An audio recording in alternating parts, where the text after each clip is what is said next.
Boa noite, meus queridos irmãos. Iniciamos mais uma exposição doutrinária, a cargo do nosso irmão Wilson Machado, o seu Machadinho.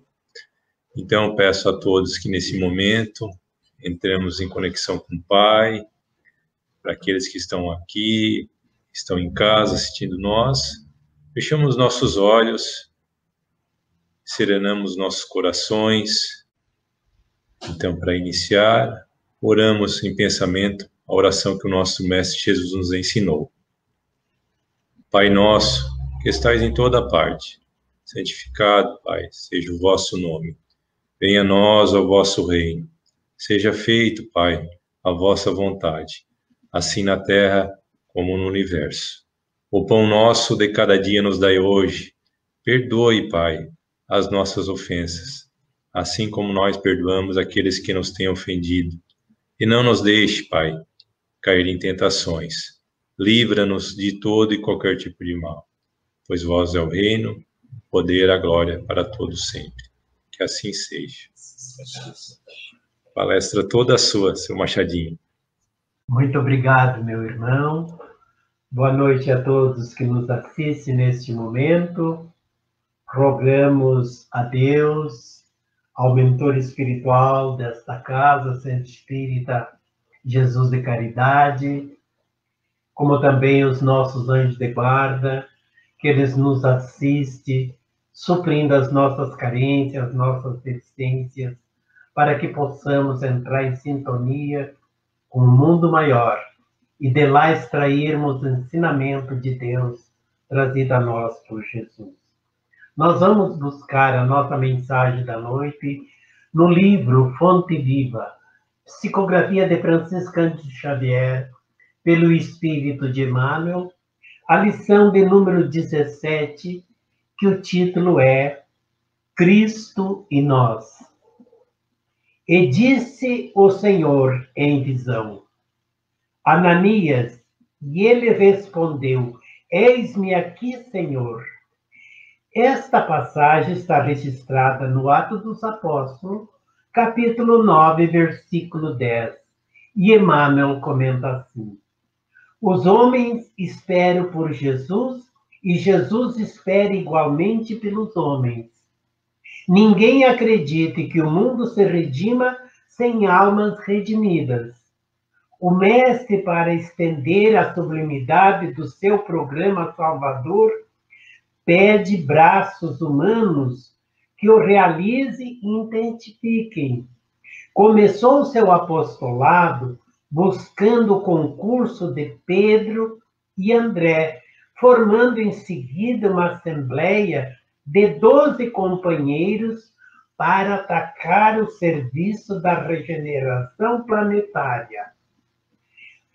E desde o primeiro dia da Boa Nova, convida e insiste e apela junto das almas para se convertam em instrumento da sua divina vontade, dando-nos a perceber que a redenção procede do alto, mas não se concretizará entre as criaturas sem a colaboração ativa dos corações de boa vontade. Ainda mesmo quando surge pessoalmente, buscando alguém para a sua lavoura de luz, como aconteceu na conversão de Paulo, o Mestre não dispensa a cooperação dos servidores encarnados. Depois de visitar o doutor de Tarso, diretamente procura Ananias, enviando-o a socorrer o novo discípulo. Por que razão Jesus se preocupou em acompanhar o recém-convertido, assistindo em pessoa? É que se a humanidade não pode iluminar-se e progredir sem o Cristo não dispensa os homens na obra do surgimento e sublimação do mundo. Ide e pregai. Eis que vos mando, resplandeça a vossa luz diante dos homens. A seara é realmente grande, mas poucos são os ceifeiros. Semelhante afirmativa do Senhor provam a importância por ele atribuída e a contribuição humana. Amemo-nos, trabalhamos, purificando e servindo sempre. Onde estiver um seguidor do Evangelho, aí se encontra um mensageiro do amigo celestial, para a obra incessante do bem. Cristianismo, meus queridos irmãos e irmãs, significa Cristo e nós. Queridos irmãos e irmãs, Emmanuel, como sempre, ele traz os ensinamentos de Deus de uma forma que nós precisamos fazer uma profunda meditação. Para nós entendermos esta passagem de Emmanuel, precisamos vestirmos a túnica da humildade, procurarmos sentir a dor do nosso irmão, a ansiedade do nosso irmão, a sua necessidade, tanto pessoal no campo material, como no campo espiritual, para que possamos aí sim começarmos a redimissão do mundo para o preparo deste planeta Terra de prova e expiação num planeta de regeneração. Como nós podemos ver na conversão de Paulo, este capítulo 9 nos fala da conversão de Paulo. E no versículo 10, ele vem nos falar da iniciação de Paulo no cristianismo. Quando Paulo inicia o seu trabalho, que se convence de que verdadeiramente Jesus era o Messias que o povo hebreu daquela época esperava. Porque até então, as pessoas da época de Paulo achavam que Jesus era um impostor, como até hoje algumas pessoas, e até bastante número de pessoas, pensa dessa forma, que Jesus é um impostor. E ainda essas pessoas, por falta de conhecimento, por falta de alicerçar e codificar a sua fé nos princípios do cristianismo, esperam o Messias. Muitas pessoas esperam o Messias, como aconteceu nesta passagem, conforme podemos ver. Diz ali, os homens esperam por Jesus, Jesus igualmente espera pelos homens. Ninguém acredita que o mundo se redima sem almas redimidas.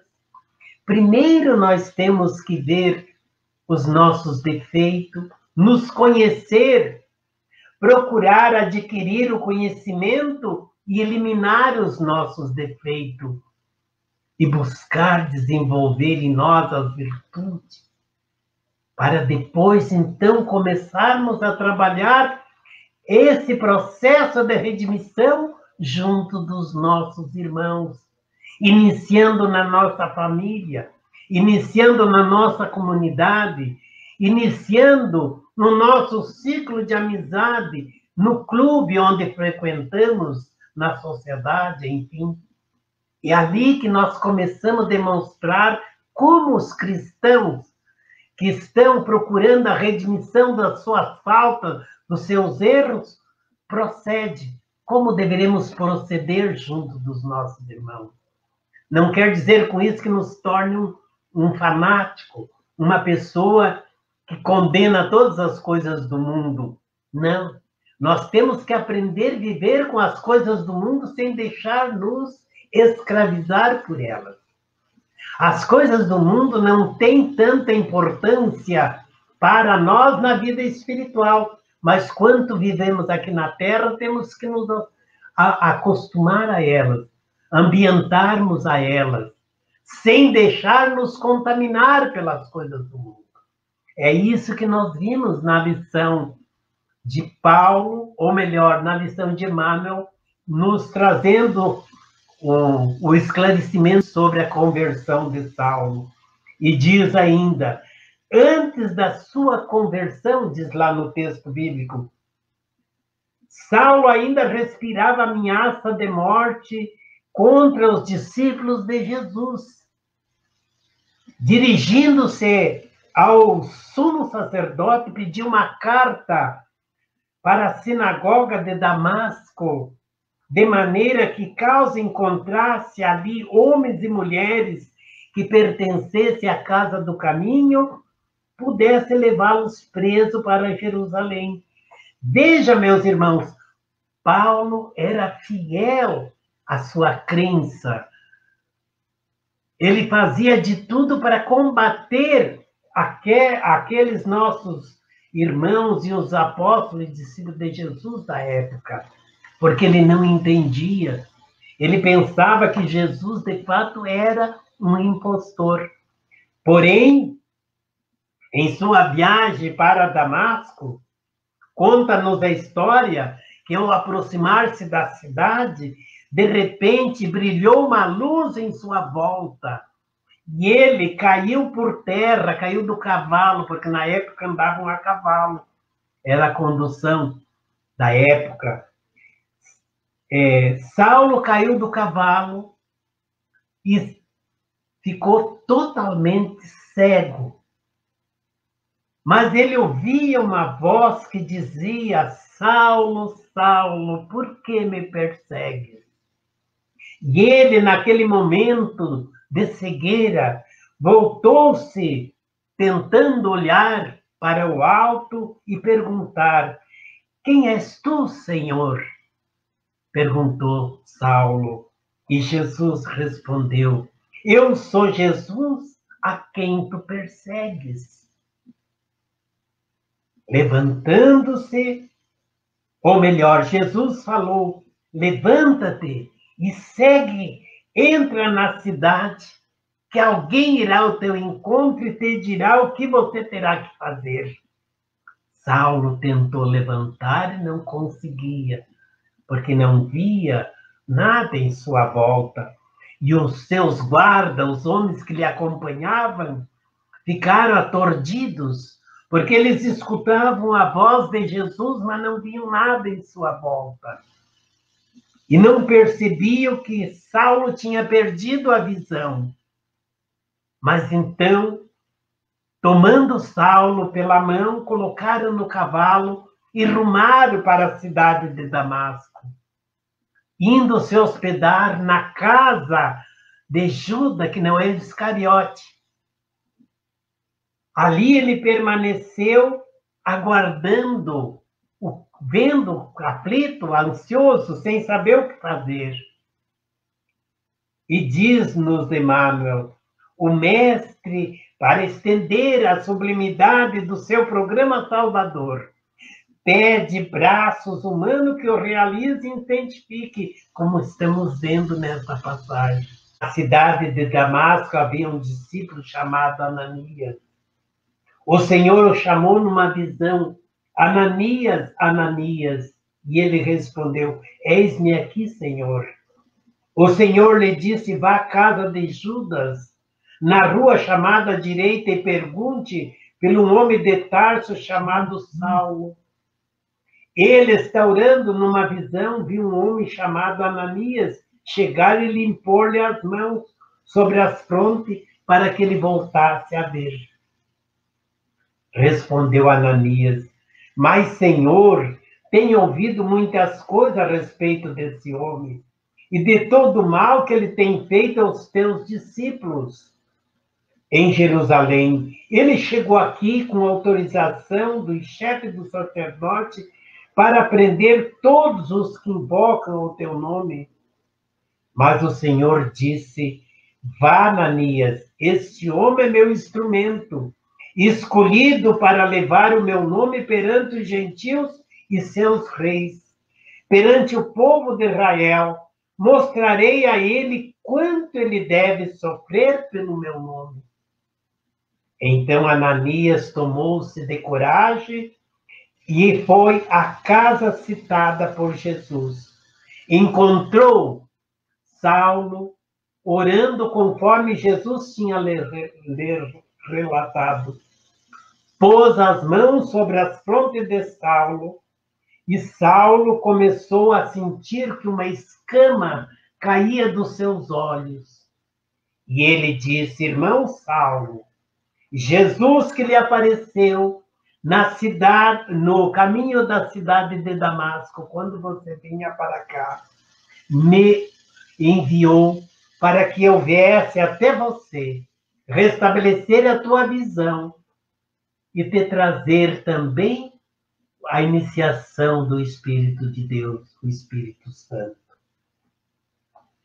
E após, passado alguns dias, Saulo se restabeleceu, se alimentou, passou a ver novamente, se informou, se juntou aos discípulos de Jesus e se preparou para o seu ministério. E prossegue Emmanuel nos dizendo: começou aí o apostolado de Jesus, quando ele buscou o concurso de Pedro e André, formando em seguida uma assembleia de 12 companheiros para atacar o serviço da regeneração planetária. Prosseguiu a sua missão através de nós e prossegue a sua missão, meus irmãos e irmãs, através de nós trabalhadores, nós estudantes dos ensinamentos de Deus trazidos a nós por Jesus. Somos nós que temos que concluir este trabalho incessante do bem, dar sequência à missão de evangelização dos nossos irmãos, dos nossos semelhantes. E diz mais: desde o primeiro dia da Boa Nova, Jesus convida e insiste e apela junto das almas para que se convertam em instrumento da sua divina vontade, dando-nos a perceber que a redenção procede do alto, mas não se concretizará entre as criaturas sem a colaboração ativa dos corações de boa vontade. Somos nós que temos de dar sequência ao trabalho de Jesus na expansão dos seus ensinamentos. Ainda mesmo quando Jesus surge pessoalmente buscando alguém para a sua lavoura de luz, ele não dispensa a colaboração das pessoas encarnadas na Terra. Queridos irmãos e irmãs, depois de visitar o doutor de Tarso diretamente, Jesus procura por Ananias, enviando a socorrer o seu novo discípulo.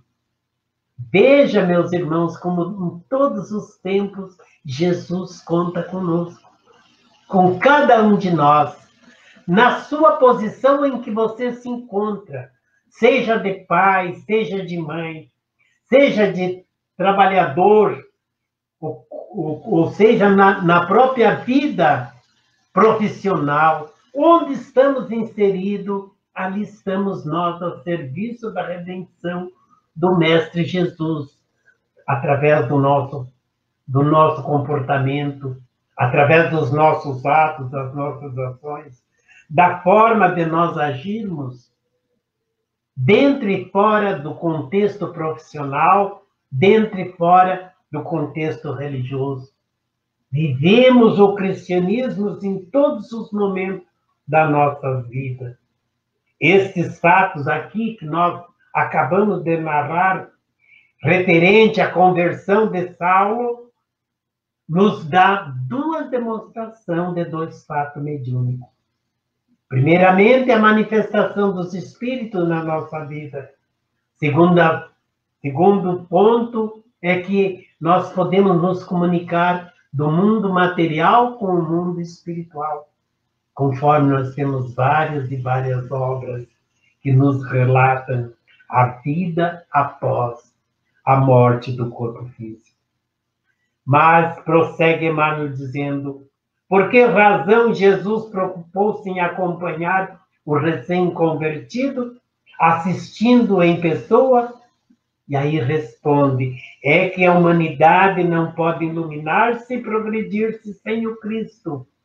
Mas o Cristo não dispensa os homens a obra do surgimento e sublimação do mundo.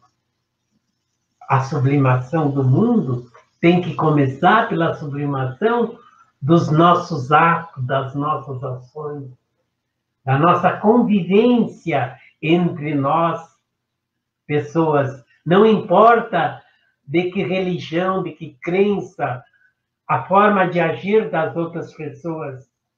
O importante para nós é demonstrar, através de exemplo, exemplificar as nossas ações e as nossas obras de acordo com os ensinamentos de Jesus. Nós temos que ser fiéis, procurar, o menos procurar de todas as formas, com todas as forças do nosso espírito, fazer aquilo que nós falamos, para que nós possa concluir esta obra grandiosa de levar o Evangelho sublime aos quatro cantos da terra. E aí Jesus diz: ide e pregais, eis que vos mando, disse o Mestre, resplandeça a vossa luz diante dos homens. Resplandecer a nossa luz é viver o cristianismo, meus irmãos. Não quer dizer que nós queiramos se sobressair além dos nossos irmãos, ou nós estamos sendo ou querendo ser superior aos nossos irmãos. Não. Nós somos iguais perante Deus. Nós temos que entender que é sublimando os nossos atos que nós vamos sublimar as nossas obras e levar a sublimação às pessoas que convivem conosco. E diz Jesus: eis que vos mando como cordeiro no meio de lobos. Conforme está no Evangelho de Lucas, capítulo 10, versículo 3. A seara é realmente grande, mas poucos são os ceifeiros. Nós que estamos nesse trabalho, convocado por Jesus, precisamos redobrar as nossas forças. Não medir esforços para levar uma palavra de conforto, uma palavra de consolo, uma palavra de esclarecimento aos nossos irmãos, às pessoas que convivem conosco. Nós estamos num momento de dificuldade em que as pessoas estão amedrontadas, estão apavoradas dentro dos seus lares, estão com medo desse vírus, estão atemorizadas. Nós precisamos encorajá-las, não enfrentar as coisas, o vírus em si, mas usar os recursos que são disponíveis pela ciência em nosso benefício e em benefício dos nossos irmãos. E não temer a morte. A morte é uma passagem para o outro lado da vida. Temos que nos resguardar e resguardar a nossa saúde física, do corpo físico, deste corpo que está vestindo o nosso espírito. Mas não podemos nos furtar de conviver em sociedade, evidentemente que observando os regulamentos e a forma de viver, a nova forma de nos tornar sociáveis. É isso que nós temos que observar. E aí prossegue a mensagem dizendo: semelhança afirmativa do Senhor prova a importância por ele atribuído na contribuição humana de todos nós. Onde estiver um seguidor do Evangelho de Jesus, ali se encontra um mensageiro do amigo celestial para a obra incessante do bem. Veja, meus irmãos, nós temos que aproveitar todos os momentos para nos demonstrar a importância de vivermos o cristianismo em nossas vidas. No devido tempo, cumpre-se a promessa de Jesus e o Consolador surge sobre a égide do Espírito de verdade, na feição da doutrina espírita codificada por Allan Kardec. Surge como foi anunciada, visando a transformação da humanidade pelo melhoramento das massas, que se dará gradualmente pelo melhoramento das massas, que se dá gradualmente, pouco a pouco, pelo melhoramento dos indivíduos em si. Cada um de nós faz a nossa parte. E no somatório geral, nós alcançaremos a sublimação do mundo, do planeta em que estamos inseridos. Mas para realizar a sua missão cósmica, a doutrina espírita necessita de trabalhadores que surgem no contexto da história, aqueles que são chamados trabalhadores da última hora, os quais têm o mesmo direito de receber o salário dos demais que antecederam-nos. Desde que a sua boa vontade haja conservado a disposição daqueles que eu tinha de empregar, e que o seu retardamento no trabalho do Cristo não se deu por preguiça ou por má vontade. Tem ele os mesmos direitos do salário dos que trabalharam desde o alvorecer, desde o início do cristianismo. Desde o início, há mais de 2000 anos, nós estamos pacientemente, passo a passo, seguindo e exemplificando o trabalho do Mestre Jesus. E para encerrar, todos nós que aqui temos contato com a doutrina consoladora, somos considerados cordeiros que foram enviados pelo Cristo Jesus, que vamos nos deparar com os lobos ferozes que se apresentarão como este vírus que está atingindo a humanidade. Lobos ferozes, o nosso próprio orgulho e egoísmo, que às vezes dificulta nós compreendermos e nos conhecermos a nós mesmos.